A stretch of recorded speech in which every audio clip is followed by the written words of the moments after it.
Thank you for joining me on the journey. This is Completed Christianity, so welcome back. Another episode of Being Complete. And today is fifth day, what they say, and we are going to jump over here, take a look at our browser, and we're going to be talking today about the Sabbath, or the perversion thereof. And so, this article here, New Jersey's massive American Dream Mall sued for selling clothes on a Sunday. Okay, so here, on any given Sunday, the massive American Dream Mall in New Jersey allows visitors to hit an indoor ski slope, surf an artificial wave, ride roller coasters, or shop for a new outfit at dozens of big-name retail stores. One of those things is a problem, argues a new lawsuit against the massive entertainment retail complex in East Rutherford, and it isn't the thrill seekers. The American Dream, the suit from officials in nearby Paramus, contends is running afoul of a county law that has long prohibited the sale of non-essential items such as clothing, appliances, and furniture on Sunday. Such, quote, blue laws date back centuries in New Jersey and are originally rooted in religion. But modern proponents say they offer a welcome break for locals from traffic and noise in a region near New York City that's teeming with shoppers throughout the week. Officials in Paramus, a major shopping hub that boasts 3 large malls and miles of strip malls, say nearly every other retail store in the county is closed to shoppers on Sundays. That was originally the plan for American Dream when it opened in 2019 adjacent to MetLife Stadium, where the NFL's Jets and Giants play. Retail stores would close on Sunday while the theme parks in the mall would remain open. But a report by NewJersey.com in January says retailers there had been opening their doors the extra day for nearly a year. These businesses, with the encouragement and support of the mall's ownership and acquiescence of the other defendants here, have violated the law hundreds if not thousands of times since January, argues the lawsuit filed in Superior Court. And so this is just a starting point, because the mall was originally, they agreed that they wouldn't do retail on Sundays and adhere to the blue law. Okay, and so then it went on for over a year. Then it became a point of contention, and likely probably all set up from the beginning, and so the retailers agreed that they wouldn't, and then they did, and it wasn't till a year later in 2025, after the whole agenda has started to flip everything to what is known as the new right. Okay, you see this drastic change in the narrative, between a lot of things that were pro-gay to things that are against being pro-gay. You see a lot of things that were pro-Israel. Now you see a lot of things that are anti-Israel, and this is a change, a flip that has happened in 2025 with the second term of Donald Trump taking the presidency. And it's not just something from him; it's widespread. It's overreaching and overarching. So, this particular situation here, okay, this is setting a stage for what we know of as the mandate for leadership, the conservative promise, otherwise this year, or coming up to since 2023, known as Project 2025. And this is going to be the project for Donald Trump to implement throughout his presidency. This is the intent, and it's by the Heritage Foundation, as is here on the screen. And so in the mandate, okay, of course, in all Protestant circles in our modern time in 2025, there's absolutely no recognition of a Sabbath at all. Yeah, go to church on Sunday, but afterwards you go out to eat, you go to a football game or something like that. No observance of the Father's Sabbath at all. It's completely disregarded and removed. It's even said, "Oh, we don't do that in the New Testament."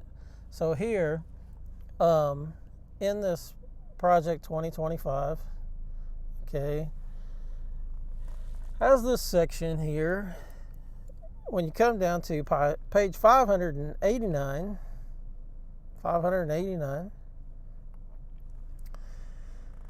okay, the Sabbath rest. The Father ordained the Sabbath as a day of rest. Okay. Yes, the Sabbath. Notice that. The Sabbath. They say the Sabbath as a day of rest. Okay. And very recently, Judeo-Christian tradition sought to honor that mandate by moral and legal regulation of work on that day.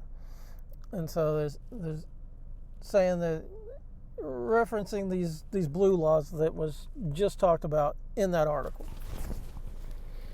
Okay, so skip down to here. Okay. Also it mentions that this Sabbath ordained by the Father, it says it has eroded under the pressures of consumerism, secularism, and especially for low-income workers. Because low-income workers just can't afford to take a day off. Congress should encourage communal rest by amending the Fair Labor Standards to require that workers be paid time and a half for hours worked on the Sabbath. That day would default to Sunday. Okay, well, this Sabbath that the Father ordained is not Sunday. Okay, it's what we know as Saturday. It's the seventh day of the week. It's not Sunday, and there's no scriptural basis. There's no scriptural warrant for it to be changed to Sunday. This is a tradition. It's rooted in Catholic doctrine that is also rooted in Gnosticism, and covered that before. See our playlist called From the Apostles to the Church for more on that. And so the Sabbath, it's the seventh day. Well, now it's what is the first day, but it's also, they want to term it as the eighth day and try to give it some spiritual spin, some scriptural spin to it. But this is not the case, and it's not historical, and we'll touch on that here in a second. Okay, so when you come down here in this article, you see all these places where it's highlighted Sabbath, Sabbath, Sabbath, Sabbath, Sabbath, Sabbath. Okay, so down here, as we read, the day would default to Sunday. But down here, as it's talking about this Sunday Sabbath, it says the Sabbath, the Sabbath, the Sabbath, the Sabbath. Okay, so they're changing the times and laws. Okay, this is what it claims that the man of sin, or known as the Antichrist, that he would do, change times and laws. This is one of them. And the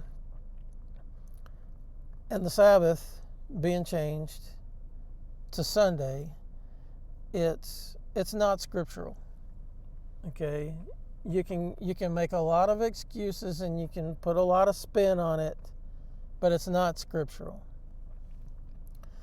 So, the Sabbath, the Sabbath, the Sabbath. So they're stating and redefining that the Father ordained the Sabbath, default to Sunday, and then down here, the Sabbath, the Sabbath, the Sabbath, the Sabbath. Okay, so they are redefining the Father's will. They're redefining the Father's word.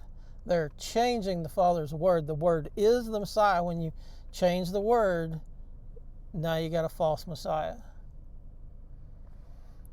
Or you're treading the line. At best, you're treading the line. Okay? There's certain things as dealt with in Matthew chapter 5, verse 18, 19, that you can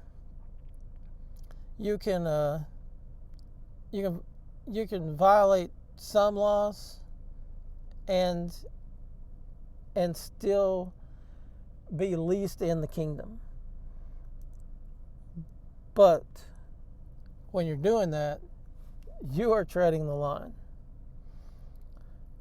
And it talks about it being the least, even the least of the commandments. But the Sabbath is definitely not the least of the commandments. It's one of the 10 commandments, and arguably maybe one of the most important, as it is, as the Father says, it's the sign between him and his people. That word sign is also mark. Deal with that in our playlist, The Mark of the Beast. So see that playlist for more on that.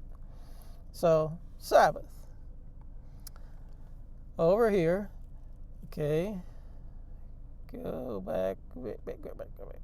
Okay, University Press of Kansas, legacy of the Catholic New Rite in Project 2025, which is what we were just reading here. This is known as Project 2025. Okay, so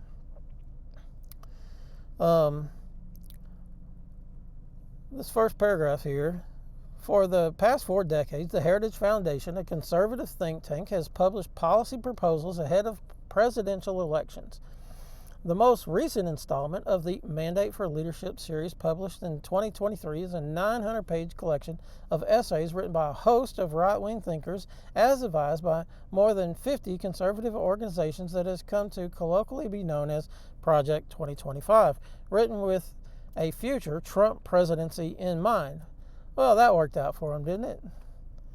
Project 2025 lays out a radical agenda to concretely reshape U.S. political institutions and transform American social and political culture, and it has garnered considerable attention from the media, the Democratic Party establishment, pundits, and scholars for its overt Christian nationalism and authoritarian proposals. Keyword here, Christian nationalism. So Christian nationalism, that sounds like a good thing. Oh, well, the whole nation will all be Christian and following the scripture. But the thing is in the Dark Ages, when the Catholic Church reigned supreme, that was Christian nationalism, and that's what this is promoting. Okay, a return to the Dark Ages. That is the New World Order. Okay, for more on that, see our playlist on Revelation. So,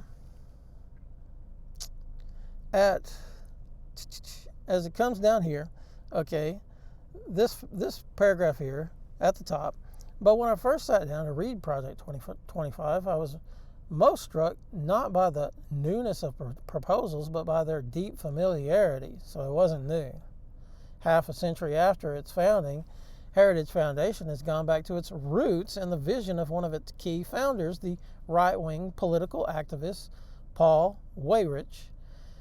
To understand Project 2025 and its implications for the United States, we need to understand that it was Weyrich, what it was that Weyrich sought to create and what he hoped to accomplish, what they hope to create is a Catholic new rite. Okay, the old rite, okay, the rite as we've always known it, originally that rite, okay, that right side, the Republican side, the conservative side of things, it was a Protestant rite. Now it's time to flip that into a Catholic rite, okay? And if we skip down here for Weyrich, come on.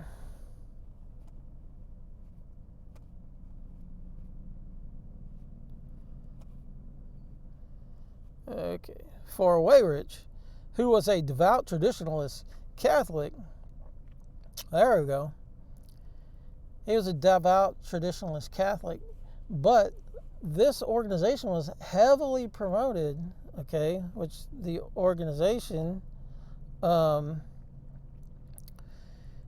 is the Heritage Foundation, okay. This was heavily promoted by Billy Graham, and Billy Graham spoke at many of their meetings, and so have many other Protestant pastors. But this is an infiltration into the old rite to bring it into a new rite. Okay, so Weyrich, who was a devout traditionalist Catholic, conservative policy making needed to adopt a new moralism that went far beyond the tenets of fiscal responsibility and small government conservatism. It also had to embrace a conservative Christian worldview and seek to impose a narrow definition of the common good on society. The common good, it's never good. The common good is not good for the individual. The common good is good for the elite. It's good for the organizations. The common good is never good for the individual. The common good is never good for the scripture, because the common good always goes against the scripture in its entirety. Not on certain points, just in its entirety. The common good will always go against what the Father calls good. Because in Proverbs 1, he says, "Behold, I give you good doctrine." Good doctrine. So the common good will always, in its entirety, in its destination, it'll always go against good doctrine. Okay. So, the leader of the Heritage Foundation, Catholic leader, champions Heritage Foundation's right-wing brand.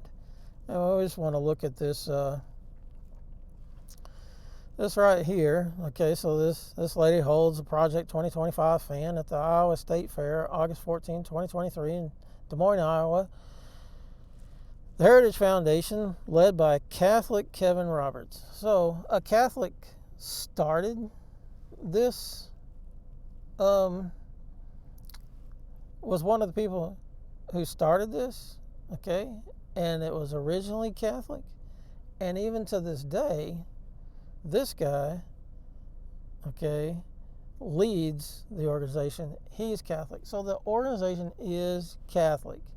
And it is working to establish this Catholic new rite. And so the Catholic doctrine on the Sabbath, just quick overview, Sabbath rules is primarily observed on Sunday. It isn't, the actual Sabbath itself in Catholicism observed on Sundays. Abstain from work to keep the day set apart. with a focus on rest, worship, family. Keep it set apart. It's considered the Lord's Day and set apart to honor. And it says God, and the question is, who is that God? Because when you start changing things, eventually you change enough that you're out of what is the will of God, the will of the Father. So the will of the Father is His Word. And His Word, He says, He will not change. As I mentioned on every outro that I do, okay, He says He'll not change His Word. But today we have all these changes in the Word. Okay, so if He didn't change it, who did? Man did. Man changed it. So, okay, the point here is that in Protestant mainstream Christianity, it's said that, you know, we don't observe a Sabbath. That was fulfilled. It's fulfilled at the cross. We don't do that. We're New Testament. That's Old Testament. Okay. All these things may sound good on the surface, but history and the Scripture does not bear these things out. You can spin the Scripture to make it kind of say what you want, and you can focus on certain things, but when you look at those things, you know, you have this itty bitty snapshot of Scripture compared to the giant movie production that the Scripture is. And you're taking this little bitty thing and saying, oh yeah, well, we'll just focus on that, you know, like they took up a collection on the first day of the week or something like that, or they met on the first day of the week, in one verse, you know. So these things are not a broad brush to cancel the word of the Father that has existed for centuries. And if they so did, then that would be fall under the terminology of Deuteronomy 13, and where if a prophet or dreamer of dreams leads you away from the way that the Father has commanded already, then that's a false prophet. Don't listen to them. That's what Deuteronomy 13 says. Okay? So we need to stick with the Scripture. And the Catholic doctrine does not stick with the Scripture. And in Protestant circles, they have taken the Catholic doctrine and rubber stamped it. In the Reformation, that was never completely borne out. There were people like Karlstadt that were saying, hey, you know, we should be keeping the Sabbath on the seventh day, and he even started to implement that sort of stuff when Luther was out of the picture for a while. But then Luther came back, kind of gave him a spanking, put him to bed, and went back to Sunday Mass. So these things, you know, the Reformation was great for what it did. It did turn people back toward the Scripture, but it was only a partial Reformation. And so today, in 2025, the Project 2025 tracker, it shows this overall progress of 48% that Donald Trump has implemented, and gives that 1,196 days till the end of his term. So these people, the Heritage Foundation, they want to see this all the way over by the end of his term.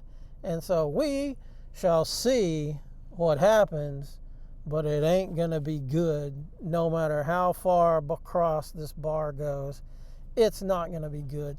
It's not going to be scripture, and it's not going to be good doctrine.